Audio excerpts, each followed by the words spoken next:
বিভিন্ন দেশের গ্রাহকদের গচ্ছিত অর্থের পরিমাণ নিয়ে ৫ মাস আগে প্রতিবেদন প্রকাশ করে সুইজারল্যান্ডের কেন্দ্রীয় ব্যাংক এসএনবি।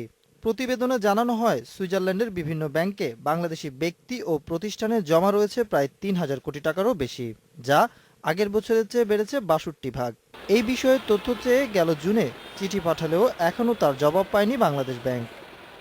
যারা প্রবাসী তারা যদি টাকা রাখেন তাহলে কিন্তু বাংলাদেশের আইনে তাদেরকে কিছু বলা যাবে না। নিবাসীদের মধ্যে কেউ টাকা রেখেছেন কিনা সেটা জানার লক্ষ্যেই আমরা তাদেরকে চিঠি লিখেছি, সেটার আমরা এখনো জবাব পাইনি। সমঝোতা স্মারক স্বাক্ষর করার জন্য আমরা তাদেরকে রিকোয়েস্ট করেছি। গেল বছর মানি লন্ডারিং ও সন্ত্রাসী অর্থায়ন সংক্রান্ত এগমন গ্রুপের সদস্য হয় বাংলাদেশ। তবে সুইস ব্যাংকগুলোর সাথে এমওইউ না থাকায় সেসব ব্যাংকের কোনো তথ্য নিতে পারছে না বাংলাদেশ ব্যাংক। গচ্ছিত অর্থের উৎস জানতে দ্রুত সরকারি পর্যায়ে সমন্বিত পদক্ষেপ নেওয়ার পরামর্শ বিশ্লেষকদের।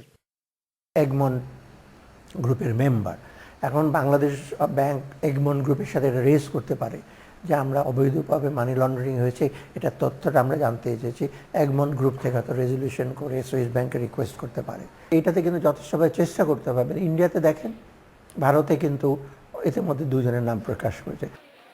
বিদেশে অর্থ পাচার রোধ করা না গেলে পাচারকারীরা আরও উৎসাহিত হবে বলে আশঙ্কা অর্থনীতিবিদদের। Ashraf Alam, Independent News, Dhaka.